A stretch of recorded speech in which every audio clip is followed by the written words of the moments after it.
In the heart of Central Asia, where the Silk Road once carried silk, spices, and stories, the call to prayer slowly replaced the clang of temple bells and the glow of sacred fires. The rise of Islam in Uzbekistan is not a tale of sudden conquest but of merchants, mystics, and scholars who reshaped an ancient crossroads into one of the great centers of Islamic civilization. Step into a quiet Uzbek courtyard at dusk, where the air carries the faint smoke of bread ovens, the tiled domes catch the last orange glow of the sun, and from a distant minaret the call to prayer rises steady and clear.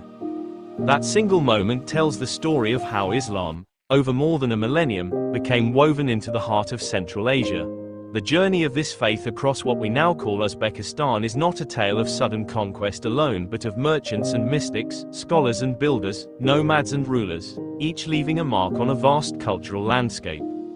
Long before Islam, this land was a meeting point of civilizations. Between the Amu Darya and Sir Darya rivers, fertile oases gave rise to ancient cities such as Samarkand, Bukhara, Khiva, and Termez. The Sogdian people, famed as Silk Road traders, maintained a cosmopolitan culture where Zoroastrian fire temples stood near Buddhist monasteries, and Nestorian Christian communities traded alongside Hindu merchants. Iranian religious influences were strong. Zoroastrianism, with its reverence for fire and cosmic dualism, shaped moral codes and rituals. At the same time, Buddhism had traveled north from India, leaving monasteries and stupas, especially along routes into China. Indigenous Turkic and nomadic groups practiced sky god worship and animistic rituals tied to the rhythms of pasture and steppe. This was a world of overlapping beliefs and shifting powers, where caravan routes ensured no single faith could dominate without conversation and compromise. Into this mosaic, Islam arrived in the 7th and 8th centuries. Arab armies under the early caliphates, expanding eastward after consolidating Persia, crossed into Central Asia. The military campaigns met fierce resistance from local rulers and populations, especially in cities like Samarkand, which resisted multiple times before falling. Early conquest was marked by tension, yet alongside the sword came new institutions, garrison towns, Friday mosques, and administrative offices that embedded the new faith into political and economic life. For locals, however, the reality was not immediate conversion but gradual accommodation. The Arab governors needed the skills of Sogdian merchants, the labor of artisans, and the tribute of farmers. Pragmatic policies allowed non-Muslims to keep their faith in exchange for taxes.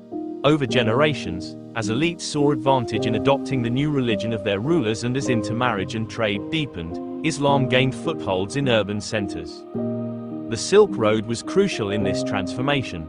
Muslim merchants from Persia and further west established trading colonies in Central Asian cities. Their practices, pausing trade at midday for prayer, refusing to sell prohibited items like wine or pork, settling disputes under Islamic legal contracts, made Islam visible in daily economic life.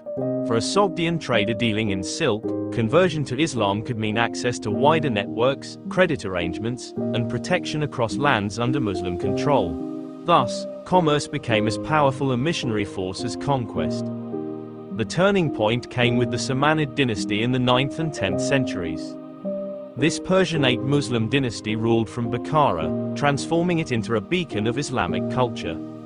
The Samanids were devoted patrons of Sunni Islam, particularly the Hanafi school of law, which emphasized practical reasoning and adaptability, qualities that made it suitable for the diverse societies of Central Asia. They sponsored madrasahs where students studied Quran, Hadith, jurisprudence, and Arabic grammar. Scholars such as Imam al-Bukhari, compiler of the most famous collection of Hadith, and Imam al-Tirmidhi, another great collector, were born in these lands, their works shaping Islamic orthodoxy for centuries. The intellectual climate also nurtured philosophers and scientists like Ibn Sina, Avicenna, whose writings on medicine and metaphysics became foundational across the Islamic world and Europe. In the shadow of Bukhara's minarets, faith and reason walked together. Under the Samanids, Islam did not erase older traditions overnight. Instead, it absorbed and reinterpreted them. Local festivals were Islamized, with seasonal celebrations tied to Islamic saints or events. Persian language flourished as the medium of literature and administration, producing poetry infused with Islamic imagery. At the same time, Arabic remained the sacred language of scripture and law. This bilingual culture meant that Islam was not imposed as an alien form but blended with local identities, making it more enduring. Sufism deepened this process of localization. The mystical dimension of Islam, Sufism emphasized personal devotion, spiritual discipline, and closeness to God through remembrance, dhikr, and guidance from saints. In Central Asia, Sufi orders like the Naqshbandiya, Yasawiya, and Kubroriya spread rapidly.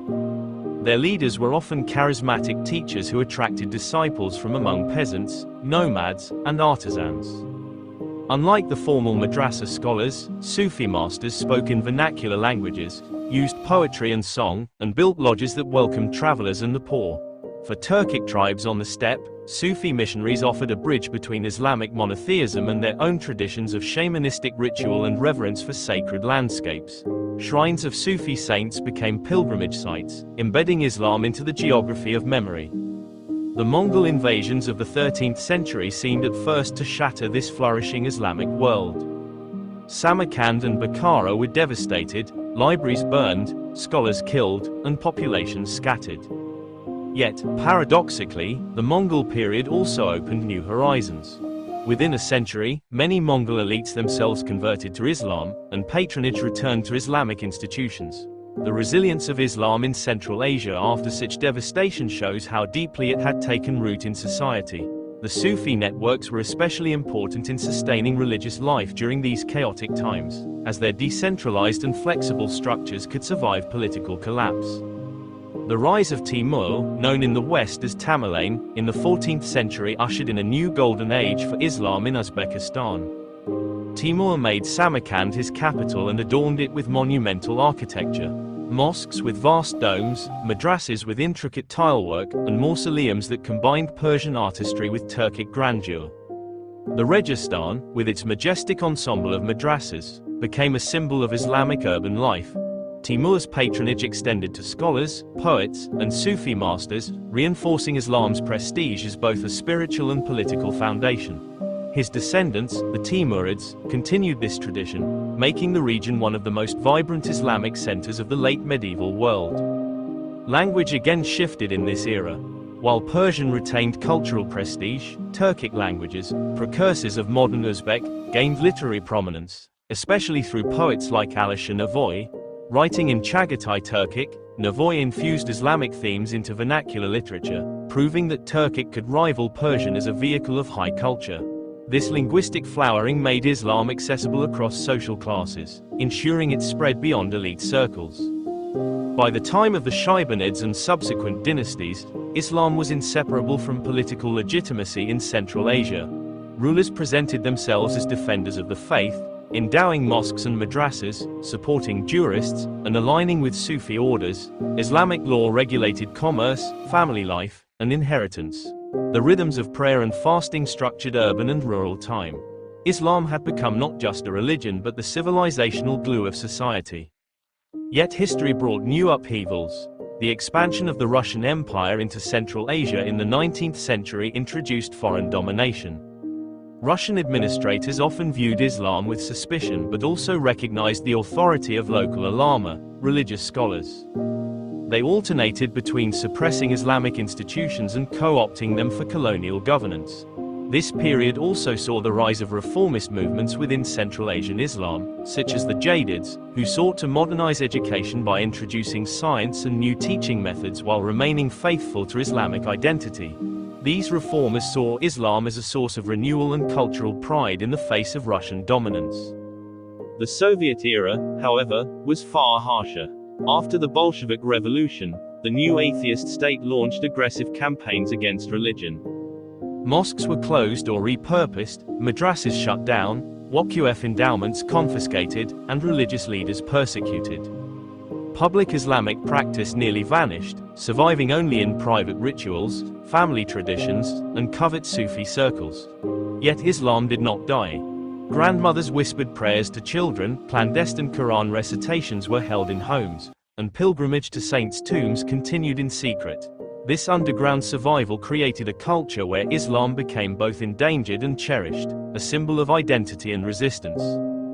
With Uzbekistan's independence in 1991, Islam resurfaced into public life. Mosques reopened, Quranic schools revived, and Islamic holidays were celebrated openly again. The state, however, kept a tight grip, wary of political Islam or foreign influences. Official policy promoted a moderate, Hanafi Sunni Islam tied to national heritage, emphasizing figures like Imam al-Bukhari and Alisher Navoy as cultural icons. Sufi shrines were restored as national monuments, attracting pilgrims and tourists alike. At the same time, restrictions remained on independent religious movements, and the state sought to balance revival with control. Today, Islam in Uzbekistan is both ancient and modern. The turquoise domes of Samarkand and Bukhara remind us of centuries of devotion, while new mosques rise in modern Tashkent. The call to prayer echoes in neighborhoods where young people scroll global media on smartphones yet still gather for iftar during Ramadan. Sufi traditions of reverence for saints continue, even as official discourse emphasizes rational, scriptural Islam. Tourism thrives on Islamic heritage, yet shrines remain living spaces of prayer. The religion here is not static but dynamic, shaped by history yet looking to the future. The journey of Islam in Uzbekistan shows how faith can travel not just through armies but along caravan routes, in the verses of poets, the teachings of mystics, the geometry of tiles, and the whispered prayers of families. It is a story of resilience, adaptation, and deep rooting in place. To walk through Uzbekistan today is to step into a living archive of that journey, one where every brick of a madrasah, every line of a manuscript, every saint's shrine tells part of a vast and enduring story. Thanks for watching the video.